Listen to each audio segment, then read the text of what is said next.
The Columbia Network takes pleasure in bringing you Suspense.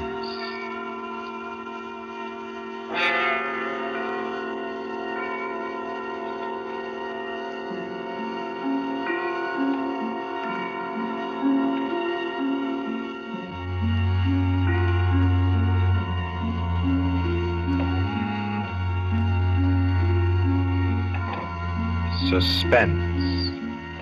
Columbia's parade of outstanding thrillers, produced by William Spear and scored by Bernard Herrmann. Notable melodramas from stage and screen, fiction and radio, presented each week to bring you to the edge of your chair, to keep you in suspense.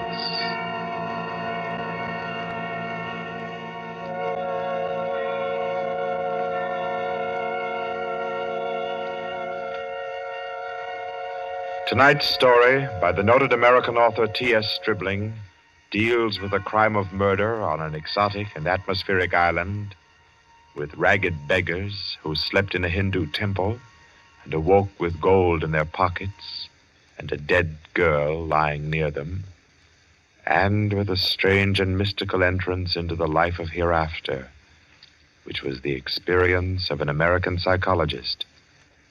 For your suspenseful listening, we invite you to join us for A Passage to Benares.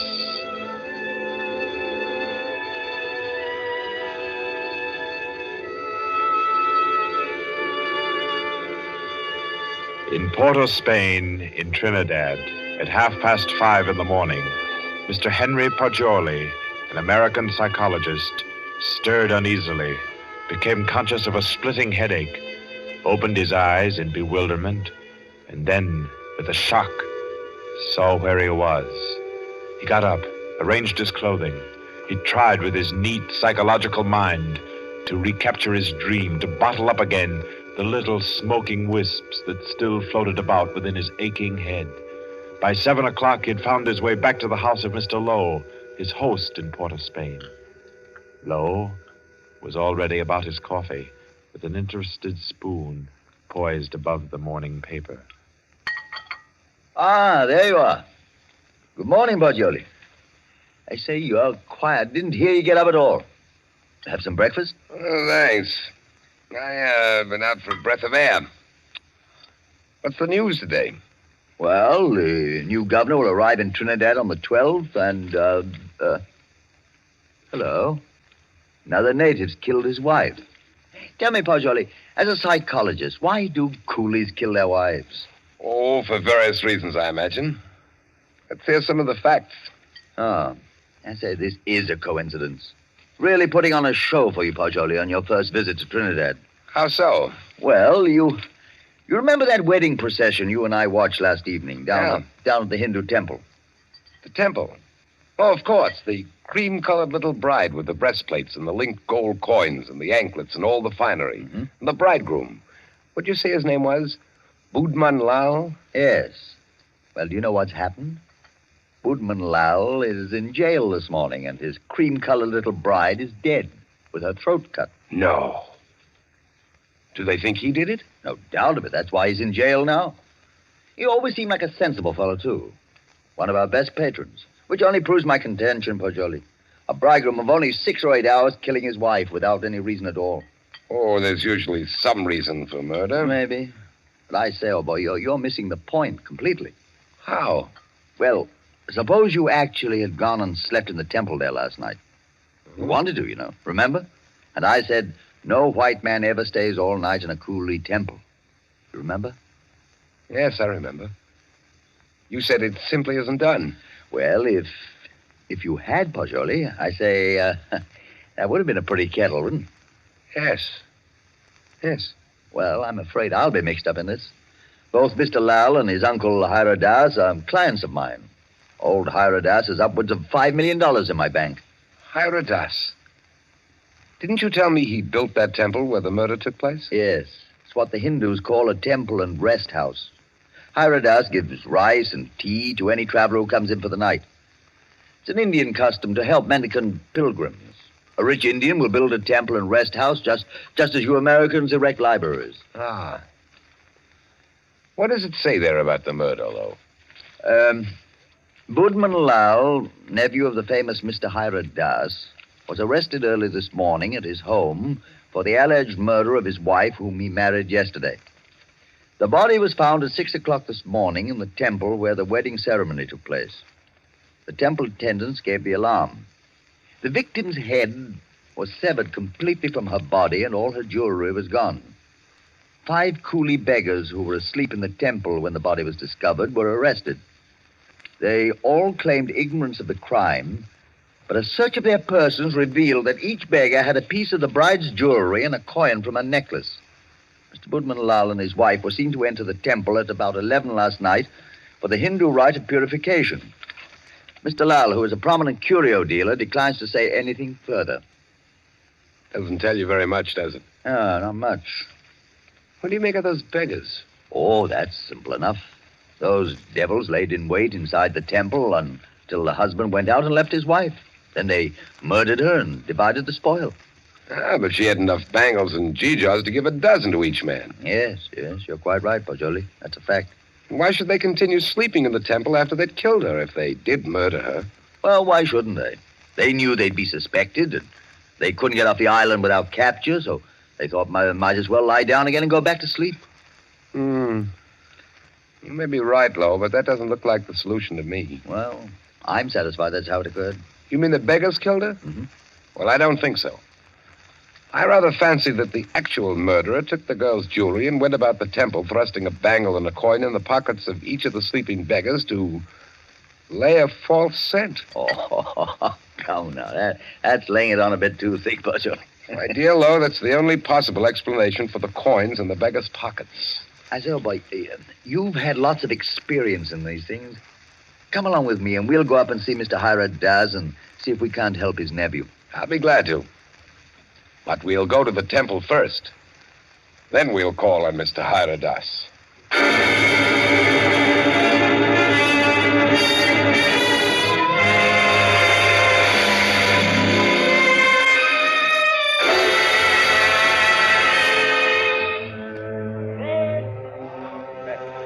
Well, here we are. In spite of the police guard at the door, the temple doesn't look sinister in the daylight. No, it just looks dirty.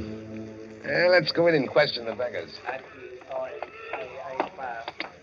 Excuse me, did any of you fellows hear noises in this temple last night? Oh, much sleep, Sahib. No noise.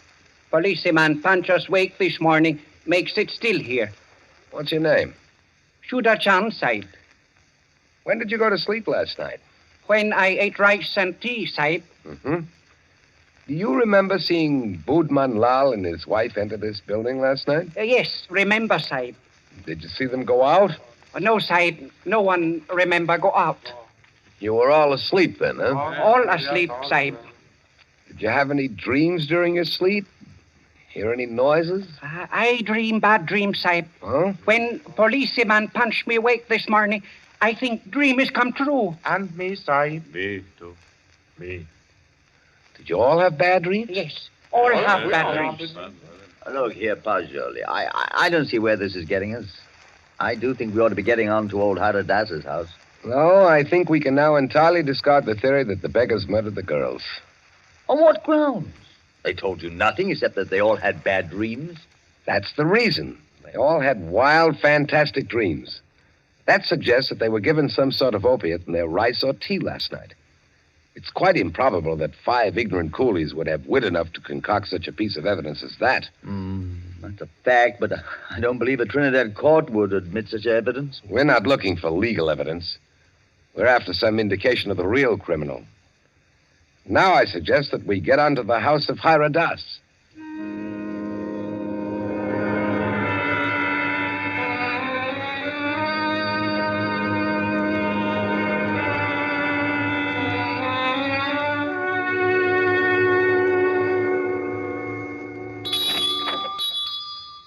Please come in, gentlemen. I've been expecting you.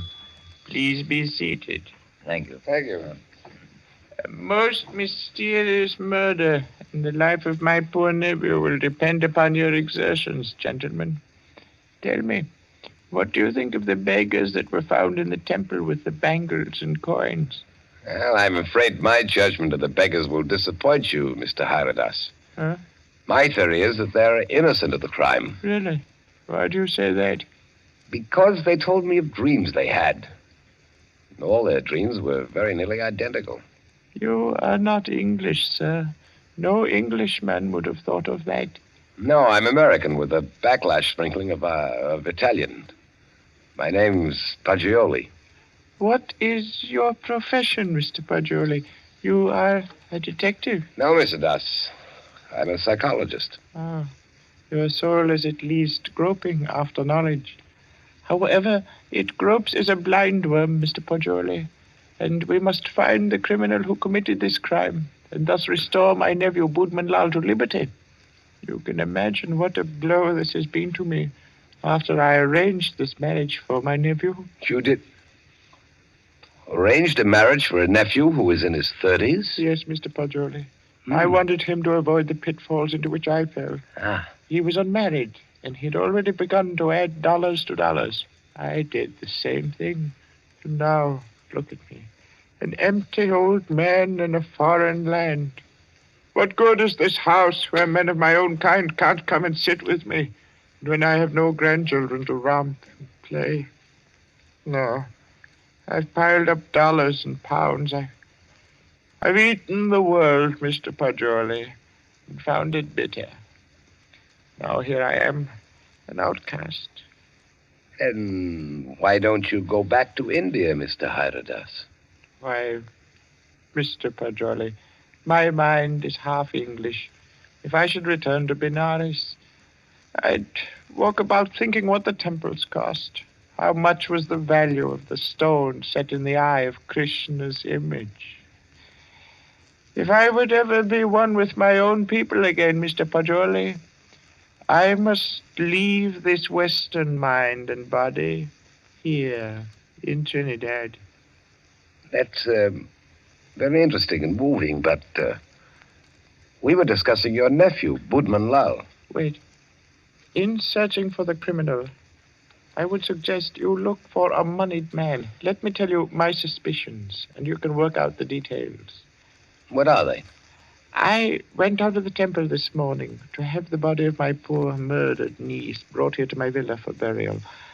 I talked to the 5 beggars, and they told me there was a 6th sleeper in the temple last night. Was there indeed? Yes, Mr. Lowe. A white man. A white man? Yes, Mr. Lowe. All 5 of the coolies and my man, Guka, told me it was true. But, Mr. Hyradas, decapitation is not an American mode of murder. American? I was speaking generally. I mean, a white man's method of murder. That is indicative in itself. I meant to call your attention to that point. It shows the white man was a highly educated man who had studied the mental habits of other peoples than his own. So he was enabled to give the crime an extraordinary resemblance to a Hindu crime. But what motive could a white man have? Possibly robbery, Mr. Paggioli.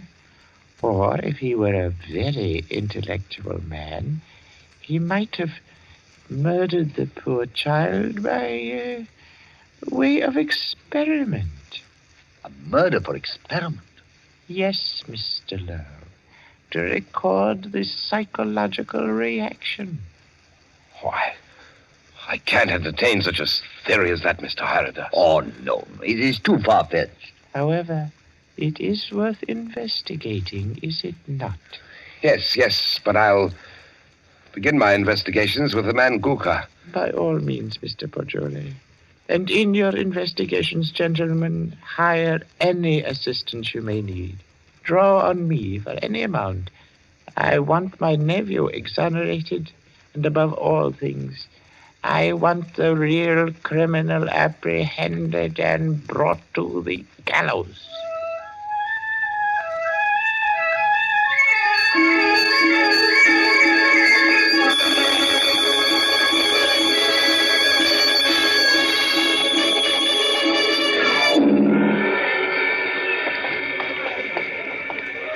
What do you think of that, Pajoli? White man in that temple. Sounds like pure fiction to me, to shield Boban Lau. You know, these fellows hang together like thieves. Say, it's a jolly good thing we didn't decide to sleep in the temple last night, isn't it? You know, in my opinion, Lo, the actual criminal is Boudman Lau. Same here. I've thought so ever since I first saw the account in the paper. Somehow these fellows will chop their wives to pieces for no reason at all. Lo, what do you know about Boudman Lau? Well, he was born here and has always been a figure because of his rich uncle. Lived here all his life? Except when he was in Oxford for 6 years. Oh, he's an Oxford man, huh? Yes. There you are. That's the trouble. I don't understand. What do you mean, Pajoli? Well, no doubt he fell in love with some English girl, but when old Hiradas chose a Hindu child for his wife, Boudman couldn't refuse marriage. No man's going to quarrel with a $5 million legacy. And then he chose this ghastly method of getting rid of the child bride. I dare say you're right. I feel sure Boudman Lau killed the girl. George, I'm getting tired of walking. There's a cab. Let's hop it and ride the rest of the way. Hi, cabby! A cab! I say, Well, aren't you coming? You know, I don't feel that I can conscientiously continue this investigation, trying to clear a person whom I have every reason to believe guilty. But, man, don't leave me like this. At least come as far as police headquarters with me and explain your theory about Guka, the temple keeper, and the rice. Well, I thought I'd go back to your cottage and pack my things. Pack your things? Oh, your boat doesn't sail until Friday. Yes, I know, but there's a daily service to Curacao. It struck me to go there. Oh, now, come. You can't run off like that just when I've stirred up an interesting murder mystery for you to unravel. Why, Pajoli, you ought to appreciate my efforts as a host more than that. Well, all right, then. To the police station. Yes, sir. Halt it. Hurry up. Bye-bye.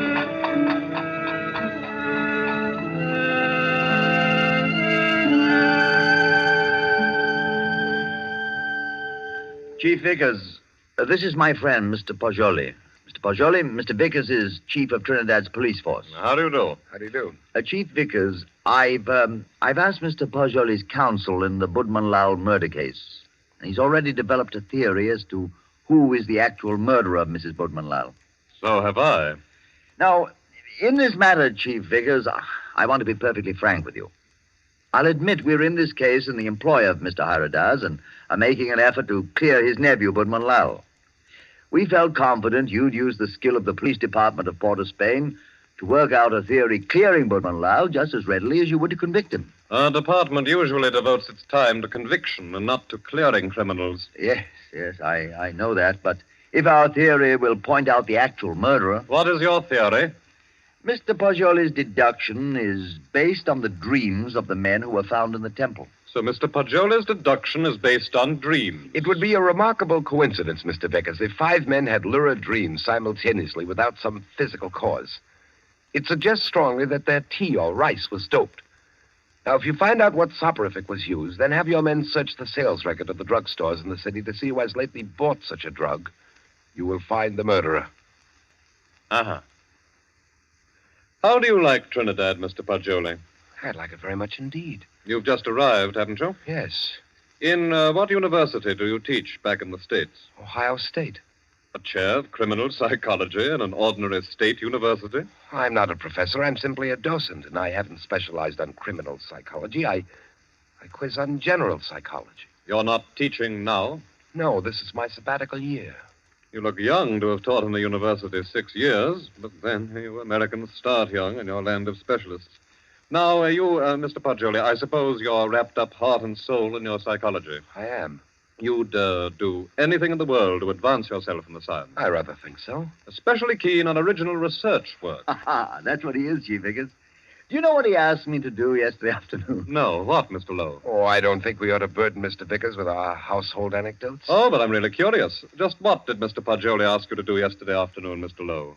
Oh, well, really nothing at all. It was just a little psychological experiment he wanted to do. And did he do it? Oh, no. I wouldn't hear of it. Oh, as unconventional as that? Oh, it was really nothing at all. I think I could guess your anecdote if I tried, gentlemen.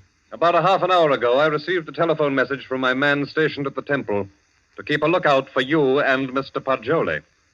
Look out for us. Yes, because one of the coolies under arrest told him that Mr. Poggioli slept in the temple last night. Oh, but that's not true. That's exactly what he didn't do. He suggested it to me, but I said no. You remember, Poggioli, you didn't do it. Did you, Poggioli? Did you? You see, he did. Gentlemen, I had a perfectly valid and important reason for sleeping in the temple last night, and so I can only ask your sympathetic attention to what I'm about to say. Go on. You remember, Lo, you and I were down there watching a wedding procession. Well, just as the music stopped and the procession entered the building, suddenly it seemed to me as if they'd vanished. Naturally, they'd gone into the building. No, I don't mean that. I'm afraid you won't understand what I do mean. That the whole procession had ceased to exist, melted into nothingness. You see, that's really the idea on which the Hindus base their notion of heaven. Oblivion, nothingness. Yes, I've heard that before. Well, our medieval Gothic architecture was the conception of our Western heaven, and I thought perhaps the Indian architecture had somehow caught the motif of the Indian religion, suggested nirvana. That's what amazed and intrigued me. That's why I wanted to sleep in the place. I wanted to see if I could further my shred of impression. Does that make any sense to you, Mr. Vickers? We are not interested why you went, Mr. Poggioli. We know a murder took place in the temple. You can't think that I committed a horrible murder as an experiment. You intellectual chaps do some pretty weird things, Mr. Poggioli. Why, only the other day I was reading about two young intellectuals. What? Yes, these fellows I read about also tried to turn an honest penny by their murder. I don't suppose you happened to notice yesterday that the little bride, Maila Ran, was almost covered with gold bangles and coins? Of course I noticed it. But I had nothing whatever to do with her. I did sleep in the temple. By the way, you say you slept on a rug just as the coolies did. Yes, I did. And you didn't wake up either, Mr. Poggioli? No. Then did the child's murderer happen to put a coin and a bangle in your pockets, just as he did the other sleepers in the temple? I don't know. I haven't looked in my pocket since then. Then please do so now, Mr. Poggioli. Oh, yes. Here they are, Mr. Vickers. You don't happen to have any more, do you? No. I've already been through all my pockets, and I haven't any more. Well, that's something. Of course, you might have expected just such a questioning as this and provided yourself with these 2 pieces of gold, but I doubt it. Somehow, I don't believe that you're an experienced enough man to think of such a thing. However, we shall see. I suppose you have no objection, Mr. Poggioli, to my accompanying you over to have a little search of your baggage in Mr. Lowe's cottage?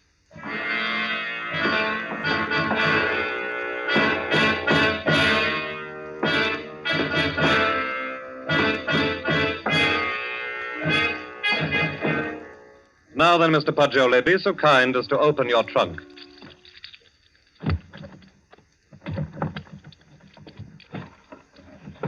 Good heavens. Mm-hmm. Just as I thought. A trunk tray full of bangles and coins. I'll say one thing for you, though, Mr. Poggioli. Your nerve almost got you by. But you can't believe that I did it. No. You don't believe I did this, do you? I don't. In your trunk, Poggioli. If I did it, I was sleepwalking. God, to think that it's possible that right here in my own Well, trunk. we might as well start back, I suppose. This is all. I'll go back with you, Poggioli. I'll see you through. Somehow I can't. I won't believe you did it. Thanks. You know, Poggioli, you set out to clear Boatman Lal, and, well, dash it all, it looks as if you have. No, he didn't. Budman Lal was out of jail at least an hour before you fellows came into police headquarters to see me. Out? You mean that you turned him loose? Yes. How's that, Chief Vickers? Because, Mr. Lowe, he didn't go to the temple at all with his wife last night. He went down to Queen's Park Hotel and played billiards till 1 o'clock. He called up a few friends and proved that easily enough. My word, that leaves nobody but... Yes, Poggioli. I don't know anything about it. If I did commit the murder, I was asleep. I don't know anything about it. That's all I can say. I don't know anything about it. Perhaps arrest and jail will help restore your memory. Well, we'll see. Come now, Poggioli, old man. Don't be too downhearted. I promise you, I'll do everything I can.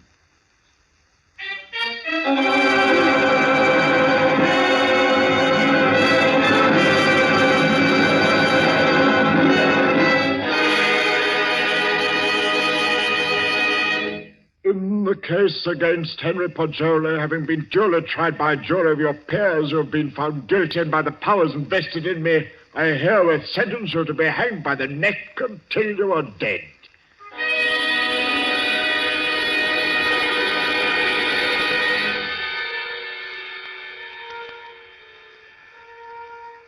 To recall a lost dream is the most tantalizing task ever a human brain was driven to. But if I lie still long enough on this bunk, perhaps I can recapture the dream I had in the temple last night. Yes. It seems to me that the image on the altar moved, and suddenly the dome overhead was opened and left me staring upward into a vast abyss, where I was alone in endless space, where all creatures and all matter that had ever been or ever would be were wrapped up in me, Poggioli. That was my dream. That's an odd thing. 6 men dreaming the same dream in different terms. There must be a physical cause for such a phenomenon. Of course! I've got it! Vickers! Flo! I have it! I've solved it! Get me out of here! I know who killed the girl!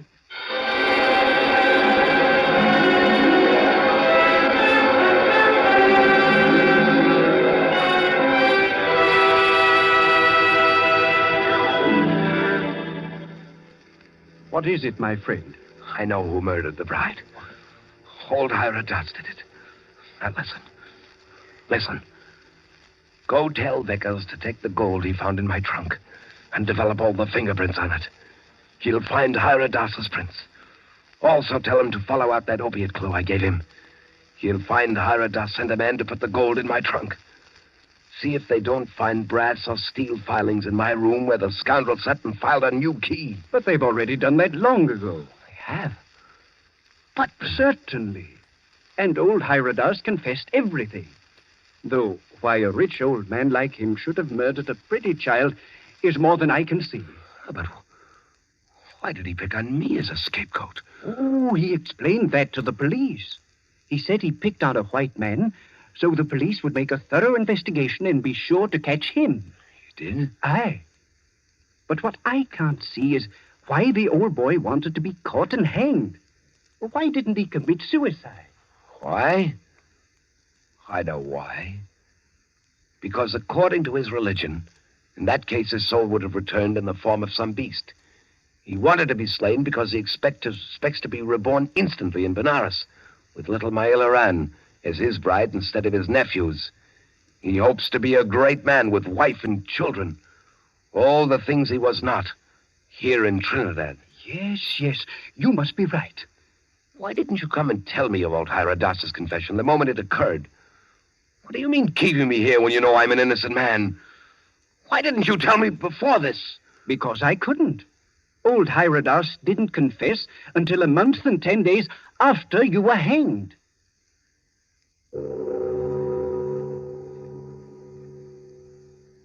So ends A Passage to Benares, T.S. Stribling's tale of mysterious death and death mysterious. This was tonight's story of